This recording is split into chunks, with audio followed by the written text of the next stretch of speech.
ಆಚಿ chilli powder ಸಖತ್ ಖಾರ ಬಣ್ಣ ಮತ್ತು ರುಚಿ ಆಚಿ ಚಿಲ್ಲಿ ಪೌಡರ್. ಚಿತ್ರದುರ್ಗದ ರೇಣುಕಾಸ್ವಾಮಿ ಕೊಲೆ ಪ್ರಕರಣದಲ್ಲಿ ಈಗ ಟ್ರಯಲ್ ಆರಂಭವಾಗಿದೆ. ಅವರ ತಂದೆ ತಾಯಿಯನ್ನ ಇವತ್ತು ಸಾಕ್ಷಿದಾರನಾಗಿ ನಿಲ್ಲಿಸಿ ವಿಚಾರಣೆಯನ್ನ ಮಾಡಲಾಯಿತು.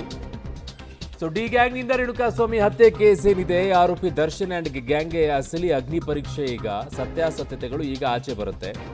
ರೇಣುಕಾಸ್ವಾಮಿ ಹತ್ಯೆ ಪ್ರಕರಣ ಸಂಬಂಧ ಟ್ರಯಲ್ ಆರಂಭವಾಗಿದೆ. ಬೆಂಗಳೂರಿನ 57ನೇ ಸಿಸಿಎಚ್ ಕೋರ್ಟ್ನಲ್ಲಿ ವಿಚಾರಣೆ ಇವತ್ತು ಆರಂಭವಾಗಿದೆ. ಕೋರ್ಟ್ನಲ್ಲಿ ರೇಣುಕಾಸ್ವಾಮಿಯ ಪೋಷಕರ ಹೇಳಿಕೆಯನ್ನು ದಾಖಲು ಮಾಡಲಾಗಿದೆ. ರೇಣುಕಾಸ್ವಾಮಿಯ ತಾಯಿ ರತ್ನಪ್ರಭಾ ಅವರು ಹೇಳಿಕೆಯ ಮುಕ್ತಾಯವಾಗಿದೆ. ರೇಣುಕಾಸ್ವಾಮಿಯ ತಂದೆ ಕಾಶಿನಾಥಯ್ಯ ಹೇಳಿಕೆ ಈಗ ಪ್ರಾರಂಭವಾಗಿದೆಯಂತೆ. ಈಗ ಪಾಟಿ ಸವಾಲಿಗೆ ಕಾಲಾವಕಾಶವನ್ನು ಕೋರಿರುವ ಆರೋಪಿ ಪರ ವಕೀಲರು ಒಂದಿಷ್ಟು ಸಮಯಾವಕಾಶವನ್ನು ಕೇಳಿದ್ದಾರೆ. ನೋಡೋಣ ಏನಾಗುತ್ತೆ ಅಂತೇಳಿ. ಸೊ ಸದ್ಯಕ್ಕಂತೂ ಈಗ ರೇಣುಕಾಸ್ವಾಮಿಯ ತಂದೆ ತಾಯಿಯ ಹೇಳಿಕೆಗಳನ್ನು ಪಡ್ಕೊಳ್ಳಾಗ್ತಾ ಇದೆ.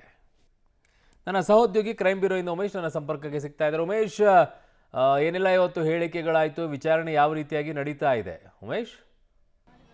ಅರುಣ್, ಇವತ್ತು ಟ್ರಯಲ್ ಶುರುವಾಗ 12 ಗಂಟೆ ನಂತರದಲ್ಲಿ ಮೊದಲ ಬಾರಿಗೆ ರೇಣುಕಾಸ್ವಾಮಿ ತಾಯಿಯಾಗಿದ್ದಂಥ ರತ್ನಪ್ರಭಾ ಅವರ ಹೇಳಿಕೆಯನ್ನು ದಾಖಲು ಮಾಡಿಕೊಳ್ಳಲಾಗಿರುವಂಥದ್ದು.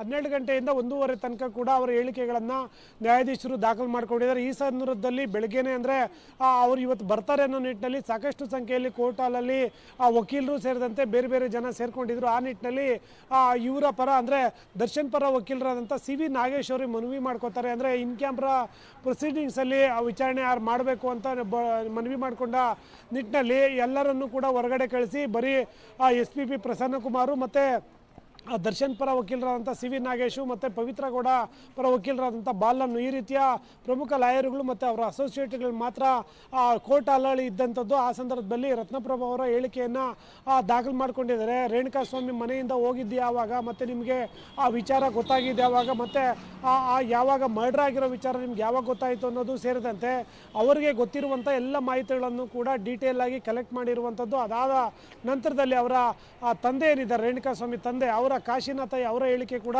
ಇನ್ನೂ ಬಾಕಿ ಇರುವಂಥದ್ದು. 3:30 ನಂತರದಲ್ಲಿ ಅವರ ಹೇಳಿಕೆಯನ್ನು ಕೂಡ ದಾಖಲು ಮಾಡ್ಕೊಳ್ಳೋದಕ್ಕೆ ಬೇಕಾದಂಥ ಸಿದ್ಧತೆ ಮಾಡ್ಕೊಂಡಿದ್ದಾರೆ. ಸದ್ಯಕ್ಕೀಗ ಇವತ್ತು ಆಪೋಸಿಟ್ ಲಾಯರ್ಗಳೇನಿದ್ದಾರೆ ಅವರು ಇವರಿಬ್ಬರನ್ನು ಕ್ರಾಸ್ ಮಾಡುವುದಕ್ಕೆ ಒಂದಷ್ಟು ಸಮಯಾವಕಾಶ ಕೇಳುವ ಸಾಧ್ಯತೆ ಇರುವಂಥದ್ದು. ಸಮಯಾವಕಾಶ ಕೇಳಿದ ನಂತರದಲ್ಲಿ ಬೇರೆ ಒಂದು ಡೇಟ್ ಕೊಡ್ತಾರೆ. ಆ ಡೇಟಲ್ಲಿ ಇವತ್ತೇನು ಏನು ಕಾಶಿನಾಥಯ್ಯ ಮತ್ತು ರತ್ನಪ್ರಭಾ ಏನು ಹೇಳಿಕೆ ಕೊಟ್ಟಿದ್ದಾರೆ ಅದಕ್ಕೆ ಸಂಬಂಧಪಟ್ಟಂತೆ ಕ್ರಾಸ್ ಮಾಡೋದಕ್ಕೆ ಆಪೋಸಿಟ್ ಲಾಯರ್ಗಳು ಕೂಡ ಬೇಕಾದಂಥ ಸಿದ್ಧತೆ ಮಾಡ್ಕೋತಾರೆ. ಹಾಗಾಗಿ ಅದಕ್ಕೆ ಬೇರೊಂದು ಡೇಟ್ ಕೇಳುವಂಥ ಸಾಧ್ಯತೆ ಇರುವಂಥದ್ದು. ಹಾಗಾಗಿ ಈಗೇನು ಚಾರ್ಜ್ ಶೀಟಲ್ಲಿ ಉಲ್ಲೇಖ ಮಾಡಿದರೆ ಇಲ್ಲಿವರೆಗೂ ಕೂಡ ಕೆಲವೊಂದು ಮಾಹಿತಿಗಳೇನು ಗೊತ್ತಾಗಿದೆ ತನಿಖೆಯಲ್ಲಿ, ಅದನ್ನು ಹೊರತುಪಡಿಸಿ ರತ್ನಪ್ರಭಾ ಮತ್ತು ಕಾಶಿನಾಥಯ್ಯ ಅವರು ಬೇರೆ ಏನಾದ್ರೂ ಮಾಹಿತಿಗಳನ್ನು ನೀಡ್ತಾರಾ ಅನ್ನೋದು ಕೂಡ ಗೊತ್ತಾಗಬೇಕಾಗಿದೆ.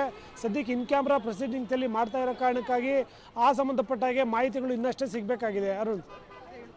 ಓಕೆ ಉಮೇಶ್, ಹಾಗೆ ಸಂಪರ್ಕದಲ್ಲಿ ವಾಪಸ್ ಬರ್ತೀನಿ ನಿಮ್ಮ ಹತ್ರ.